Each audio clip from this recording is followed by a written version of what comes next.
A gente tem uma decisão recente sobre médicos veterinários poderem prescrever, ainda que você está me trazendo aqui um cenário que eu desconhecia, que não é tão amplo quanto para a medicina tradicional, mas ainda assim é um avanço. E eu sei que você teve participação efetiva nisso, queria que você contasse para a gente como é que foi isso, porque eu mesmo comemorei isso nas redes sociais e tal, a gente falava sobre isso, e eu sei que alguns já até faziam a prescrição, mas nada como você ter um respaldo legal, né, de uma atividade que é tão importante e que eu sei que tem um conselho ali que sempre cobra as ações. Queria que você pudesse falar como é que foi a sua participação nisso.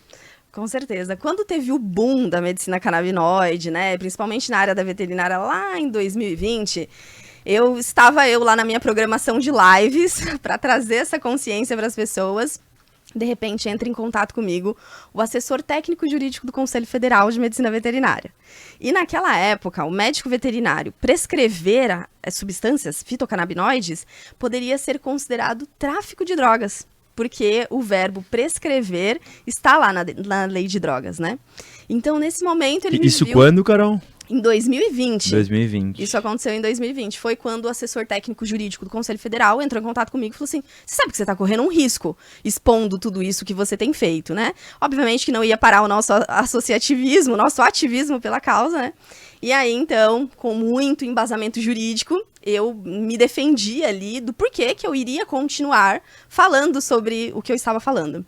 E aí ele falou assim, não, então se é esse cenário que nós temos hoje, se tem realmente todos esses estudos, essas eficácias realmente na medicina veterinária, vamos compor um grupo de trabalho no Conselho Federal de Medicina Veterinária com o objetivo de regulamentar a substância canabinoide para o médico veterinário. E aí veio todo esse trabalho. Foi. Você, então, participa efetivamente do grupo de trabalho de medicina veterinária e cannabis no Conselho Federal, é isso? Isso. Houve a instituição desses grupos de trabalho, né? Ele tem um tempo, né? E aí se dissolve o grupo, tem que reconstituir e tudo mais. E a finalidade dele era alcançar a regulação da substância canabinoide na veterinária. Então, a partir do momento que nós tivemos o nosso sucesso em... Que aí é a RDC 936. Isso, que ela foi publicada em 5 de novembro, mas aconteceu dia 30 de outubro, né, de 2024. Aí houve, então, essa dissolução do grupo de trabalho, mas o Conselho Federal está organizando a comissão, né, E uma dúvida, essa discussão na Anvisa, você também ali participou ativamente com eles? Foi. Foram reuniões tranquilas, Carol, ou médio? Olha, tranquilas assim, sempre a gente falando e eles escutando tudo, sabe? Tá. Não havia nenhuma discussão realmente ali, porque não tinha o porquê. Se a gente que era da classe veterinária, representando o Conselho Federal, estávamos ali pedindo por essa ferramenta terapêutica, eles realmente tomaram uma postura de entender isso. Só que como tudo demora muito para acontecer, foram anos de trabalho, muitos médicos veterinários envolvidos nesse grupo de trabalho para a gente conseguir ter esse sucesso, muitas articulações com a Anvisa, né? E então a gente conseguiu participar de uma reunião, que foi a 21ª reunião da DICOL, aonde a gente teria um tempo de fala pelo Conselho Federal de Medicina Veterinária, para expor do porquê que o veterinário poderia trabalhar com essas substâncias, né? E aí eu tive o prazer de lá representar todos os mais de 200 mil médicos veterinários nesse dia. Que prazer. E aí me explica só, então, para formalizar sobre a RDC, então, o que muda na prática é que autoriza os médicos veterinários a fazerem essa prescrição dentro dessas duas condições aí, tanto da 327 quanto das associações. Isso. O que acontece? Eles frisam muito, né? No caso das associações, a associação precisa ter a autorização judicial para essa parte veterinária, né? Isso é o que eles frisam. Então, em teoria... Mas peraí, então. A gente falou agora que as associações não estão autorizadas para a veterinária. Sim. Como é que fica esse limbo, assim? Eu ia usar justamente o limbo. É o mesmo limbo, né, que a gente se encontrava há um tempo atrás. Então, assim, a gente sabe que hoje os produtos que tem na farmácia não atendem às patologias que nós temos na nossa rotina. Além de, cá entre nós, serem bastante caros, né, Carol? Com na certeza. Sua maioria. Com certeza. E para o médico veterinário também, ter aquele talionáriozinho azul, o amarelo, não é tão fácil, é bem burocrático, né? Cada estado tem uma regra, mas aqui em São Paulo é bem burocrático para a gente poder prescrever. São receitas especiais e tal, que controladas. São as receitas especiais, justamente. Então, assim, a gente ganhou que a cannabis saiu da lista de substâncias proscritas.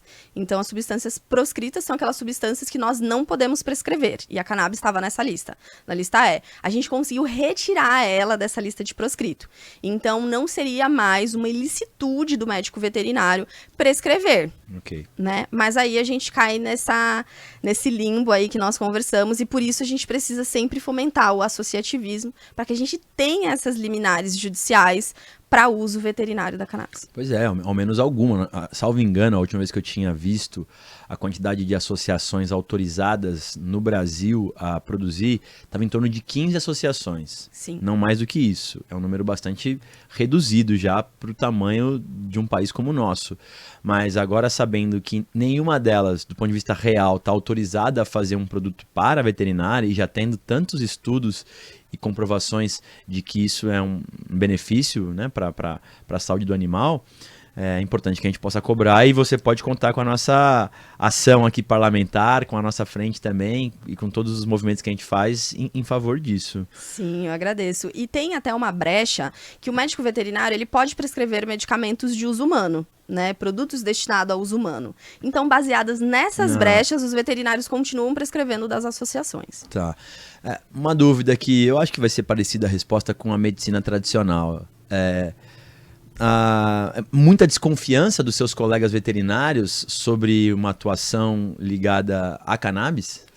Olha, até que tem, viu? Mas eu vou te falar que o veterinário ele tem muito mais a mente aberta do que, né, os nossos colegas aí da área humana. Então a gente vê ainda muito mais essa abertura, mas mesmo assim ainda tem aqueles veterinários muito na caixa, né, principalmente neurologistas, por exemplo, né, e tudo mais, que acabam realmente olhando só aquela medicina que a gente aprende na faculdade, aquela medicina da indústria, aquela medicina dos ultraprocessados. Preciso então também fazer aqui, porque eu quando consegui aprovar a lei aqui na Assembleia, Carol, a gente foi buscar algumas parcerias para poder me ajudar a fazer com que o governador sancionasse a lei, porque depois de aprovada no parlamento, você precisa fazer com que o governador sancione. E a gente foi buscar nos conselhos de profissões o apoiamento, e realmente eu vejo os movimentos do conselho, tanto o federal quanto o regional aqui da veterinária, um incentivo muito maior do que a medicina humana, vamos dizer assim, né? De apoiamento a essa terapia. Então, quero também aqui fazer jus. Eu acho que você, de alguma forma, participa de tudo isso, porque você está envolvido em todas elas, mas é importante saber que a tua atividade, enquanto instituição, tem um olhar bastante aberto para essa terapia. Com certeza, isso é muito importante para a gente como profissional. Vários conselhos de outros estados já me chamaram, já viajei lá para palestrar, palestras totalmente abertas e gratuitas para os médicos veterinários terem essa consciência da medicina canabinoide. Então a gente não vê essa movimentação de conselho nenhum. E ter o nosso conselho do nosso lado foi o que tornou essa caminhada muito mais fácil para a gente. Porque senão, com certeza, a gente ainda estaria no limbo jurídico e legislativo aí de anos atrás. Não é? Vocês têm alguns desafios ainda enquanto conselho para poder ampliar essa questão da medicina endocannabinoide nos animais? Existem ainda algumas lutas que estão sendo feitas, seja na Anvisa, no MAPA, né? No caso de vocês, Sim. pelo que eu entendi, a relação de vocês talvez esteja mais envolvendo ali o Ministério, né? É isso? Isso. O que acontece? Agora, o Conselho tem um grande desafio pela frente, né? Eles estão estudando a constituição de uma comissão, né, voltada para esse tema, justamente para alinhar mais as coisas com o MAPA. Ver se a gente realmente vai ter esse canal de importação de produtos veterinários, toda a parte de registro de produtos, a parte de pesquisa também, né, que é muito importante aí, de ter toda essa conversa, e também, futuramente, né, uma normativa do Conselho que venha regulando realmente essa área. Uma das coisas positivas é que já tem na visão do Conselho Federal de Medicina Veterinária a regulamentação da endocannabinologia como uma especialidade. Assim como, né, temos aí os neurologistas que têm aquela carteirinha de especialista e tudo mais, trazer a endocannabinologia para essa responsabilidade. Carol, a gente sabe que os produtos da 660 são de outros países, têm origem em diversos países. E você tem a informação de como é que é a atividade profissional de um veterinário em outros países? Já tem isso mais avançado? Tem alguma referência que você utilizaria para trazer para cá? Ou é difícil de ter essa informação? Eu já fiz muito contato com vários médicos veterinários de outros países.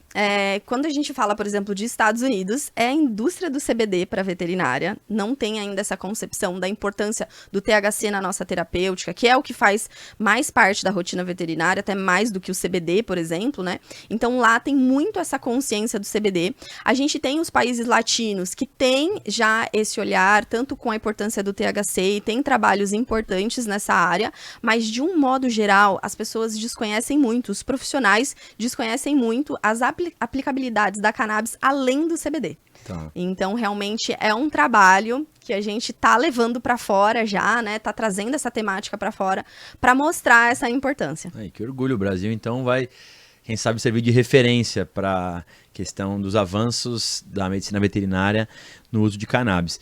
A gente está fechando já o nosso bate-papo, e aí, assim, você sabe que uma das nossas lutas principais é a lei estadual que incluiu os produtos à base de cannabis no SUS aqui em São Paulo. A gente tem alguns desafios pela frente, não são poucos, a lei ainda é bastante restritiva, mas eu queria que você pudesse falar um pouco a respeito da importância de garantir esse acesso pela saúde pública. Claro, eu estou falando agora no caso dos humanos, você inclusive já deu um relato no começo do nosso bate-papo aqui do seu uso mesmo e do seu companheiro. Queria que você pudesse falar sobre a importância desse tema e o que você pensa do SUS abraçar essa terapia. Hoje a gente já tem uma configuração de família multiespécie, né? Então o animal ele já é parte dessa família. E quando a gente tem um animal doente, a gente tem um tutor que também está passando por transtornos, está passando também por toda aquela sensibilidade do que está acontecendo com o seu filho, né, o seu filho de 4 patas. Então, essas leis são extremamente importantes de que cada vez as pessoas tenham mais acesso, porque na minha rotina eu tenho um grande número de pacientes pets que eu atendo, que são apoios emocionais de crianças com autismo, de pessoas com depressão ou doenças graves. Então, não, né, mesmo que seja da parte humana, tem tudo a ver ali com essa parte veterinária. E hoje a gente acompanha, né, muitas famílias desses pets em que o tratamento do pet despertou não só a curiosidade, mas a vontade da família em buscar o tratamento para o humano. Não foi ao contrário, do humano veio para o pet.